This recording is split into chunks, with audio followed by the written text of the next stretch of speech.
नमस्कार। सत्य हिंदी में आपका स्वागत है। मैं हूं प्रभाकर मणि तिवारी। पश्चिम बंगाल चुनाव में अब धीरे धीरे सत्ता के दावेदारों का चुनाव अभियान जोर पकड़ने लगा है, लेकिन इस बीच सबसे बड़ा सवाल चुनाव आयोग पर उठ रहा है। आप जानते हैं, राज्य में मतदाता सूची के विशेष गहन पुनरीक्षण की प्रक्रिया, जिसे SIR कहा जा रहा है संक्षेप में, उसकी वजह से आयोग पहले से ही कटघरे में है। तृणमूल कांग्रेस सरकार और ममता बनर्जी आयोग के खिलाफ लगातार आक्रामक है पहले दिन से ही। अब तक लाखों लोगों के नाम कट गए हैं। तार्किक विसंगति वाली सूची में 60 लाख नाम थे, इनमें से करीब 42 लाख का निपटारा हुआ है, दस्तावेजों की जांच हुई है जो न्यायिक अधिकारी कर रहे हैं, और आयोग के सूत्रों का कहना है कि इनमें से करीब 18 लाख नाम सूची से कट गए हैं। इस पर भी काफ़ी बवाल हो रहा है, विवाद हो रहा है। चुनाव आयोग पर केंद्र सरकार और बीजेपी के साथ मिली भगत के आरोप लग रहे हैं। दूसरी ओर राज्य में यह सवाल उठ रहा है कि क्या इस बार का चुनाव अभूतपूर्व हालात में हो रहा है, क्योंकि चुनाव के ऐलान के बाद से ही जिस बड़े पैमाने पर अधिकारियों के तबादले हो रहे हैं वो पहले कभी नहीं देखा गया था। इनमें थाने के इंचार्ज और BDO से लेकर राज्य के पुलिस महानिदेशक और मुख्य सचिव तक उस स्तर के अधिकारी शामिल हैं। इसके खिलाफ ममता बनर्जी भी आक्रामक हैं। उन्होंने चुनाव आयुक्त, मुख्य चुनाव आयुक्त ज्ञानेश कुमार को भी पत्र लिखा है। कलकत्ता हाई कोर्ट में भी मामला दर्ज किया गया है। अलग अलग मामले हुए हैं। तो ये एक बहुत सवाल उठ रहा है। कई अन्य दलों ने भी सवाल उठाए हैं।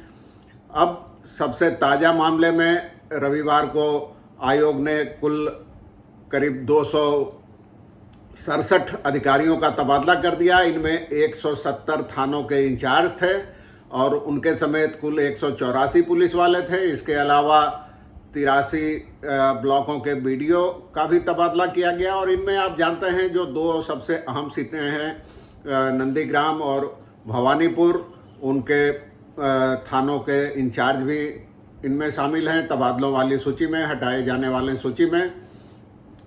तो ये काफ़ी दिक्कतें हैं। और हालांकि ये शुरू हुआ था 15 तारीख को चुनाव का ऐलान हुआ, उसी दिन आधी रात के समय शुरू हुआ था।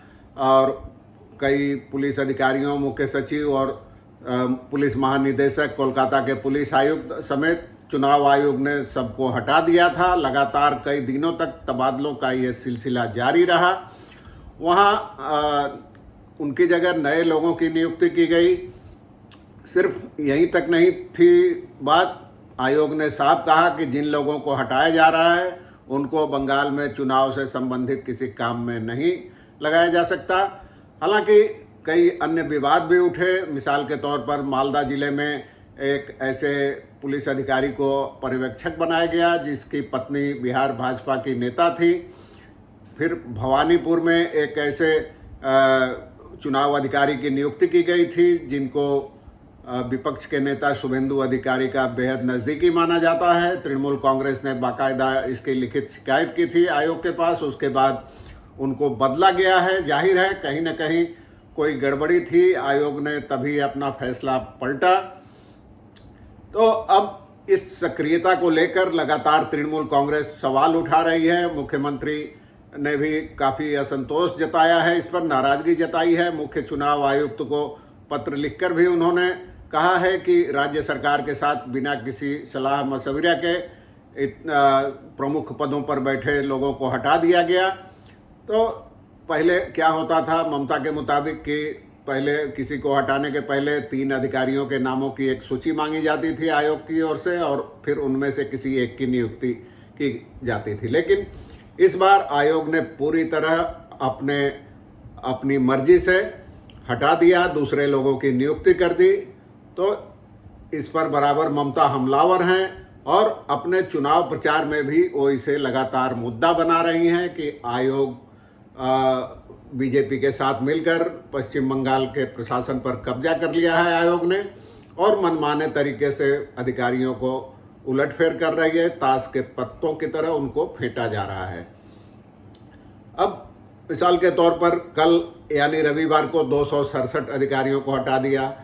तो आयोग के अधिकारों पर सवाल उठाने वाली एक याचिका बीते सप्ताह कलकत्ता हाईकोर्ट में दायर की गई थी एक एडवोकेट की ओर से। उसमें तृणमूल कांग्रेस के सांसद कल्याण बनर्जी ने भी बहस की थी। उन्होंने सवाल उठाया था कि क्या आयोग की क्षमताएं असीमित हैं, वो जो चाहे कर सकता है, और आखिर क्या ऐसी परिस्थिति पैदा हो गई है जिसमें वो लगातार इतने बड़े पैमाने पर तबादले कर रहा है।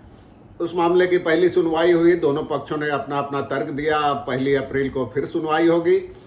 इस बीच ये जो ताज़ा मामला थाना के इंचार्जों और बीडीओ के तबादले का आया है, इस पर आज एक दूसरी याचिका भी दायर की गई है जिस पर इसी सप्ताह सुनवाई की संभावना है। इसमें भी कल्याण बनर्जी जो है एडवोकेट, उन्होंने मुख्य न्यायाधीश सुजय पाल की पीठ का ध्यान आकर्षण किया था और उन्होंने कहा कि इस मामले की शीघ्र सुनवाई होनी चाहिए। तो उनको याचिका दायर करने की अनुमति मिल गई है। अब इनमें जो तमाम अधिकारियों को हटाया जा रहा है, इनमें सबसे ज़्यादा नाम है जो ताज़ा तबादले हुए हैं। इनमें सबसे ज़्यादा हुआ है पूर्व मेदिनीपुर जिले में। वहाँ 14 बीडीओ और सहायक रिटर्निंग अफसर को हटा दिया गया है। उसके बाद नंबर है दक्षिण 24 परगना का, वहाँ 11 लोगों का तबादला कर दिया गया है। तो राज्य के एक लगातार तमाम छोटे से बड़े अधिकारियों के तबादले के खिलाफ मामला दायर किया गया है। आयोग के अधिकार क्षेत्र पर सवाल उठे हैं। उन्होंने अदालत में कल्याण बनर्जी ने कहा कि ऐसे तबादले उसी हालत में होते हैं जब राज्य में राष्ट्रपति शासन लागू कर दिया जाए। तो क्या बंगाल में सचमुच राष्ट्रपति शासन लागू किया गया है या फिर ऐसी कोई और क्या बात है कि इतने तबादले हो रहे हैं। दूसरी ओर चुनाव आयोग ने भी अदालत में अपना पक्ष रखा। उन्होंने कहा कि कई ऐसे चीज़ें हैं, कई परिस्थितियां हैं जिनको ध्यान में रखते हुए आयोग ने तबादले का फैसला किया है। इसमें उसकी निजी कोई खुंदस नहीं है।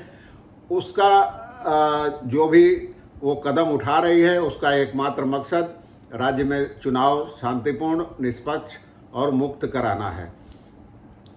तो अब ये सब चीज़ें लगातार हो रही है, उसके बाद भी ममता इनको मुद्दा बना रही है। विश्लेषकों का कहना है कि जरूर ये पहली बार देखने को मिल रहा है कि बंगाल में चुनाव की तारीख के ऐलान के बाद ही धड़ाधड़ इतने बड़े पैमाने पर तबादले हो रहे हैं। कई तो ऐसे अधिकारियों का भी तबादला कर दिया गया है जिनका चुनाव से कोई लेना देना ही नहीं था, उनको भी हटा दिया गया। उस पर सवाल उठ रहे हैं कि आखिर ग्राम पंचायत और ग्रामीण विकास विभाग के सचिव को हटाने का क्या मतलब। ऐसे कई सारे विभाग हैं जिनके अधिकारियों को हटाया गया है और तबादलों का ये सिलसिला कब तक जारी रहेगा ये भी कहना मुश्किल है। तृणमूल कांग्रेस का तो सीधा आरोप है कि ये मिलीभगत है केंद्र सरकार और भाजपा की। किसी तरह प्रशासन को पंगु बनाकर उसका अपहरण कर लिया है आयोग ने और मनमाने तरीके से लोगों को इधर से उधर हटा रही है। और बीजेपी का इसके पीछे एक ही मकसद है, किसी तरह बंगाल की सत्ता पर कब्जा करना। ममता लगातार उत्तर बंगाल से दक्षिण बंगाल तक, आज भी उन्होंने मेदिनीपुर जिले में 3 रैलियों को संबोधित किया। वहाँ भी उन्होंने लगातार यही आरोप लगाए और उन्होंने यहाँ तक कहा कि भाजपा को अगर सत्ता में आई तो आप लोगों को मछली भी नहीं खाने देगी, और भी ऐसी कई तरह की बातें की। उनके निशाने पर लगातार चुनाव आयोग, बीजेपी और केंद्र सरकार उनके निशाने पर है और वो लगातार घूमते हुए हर जगह प्रचार कर रही हैं। तो अब ये मामला अदालत क्या कहता है, अदालत क्या कहती है, अदालत में इस मामले पर चुनाव आयोग क्या दलील देता है, इस पर निर्भर करता है। अब इस हफ्ते सुनवाई में कई चीज़ें साफ होने की संभावना है। उस समय फिर आपको बताऊंगा क्या हुआ, अपडेट देता रहूंगा। आज के लिए बस इतना ही। धन्यवाद, नमस्कार।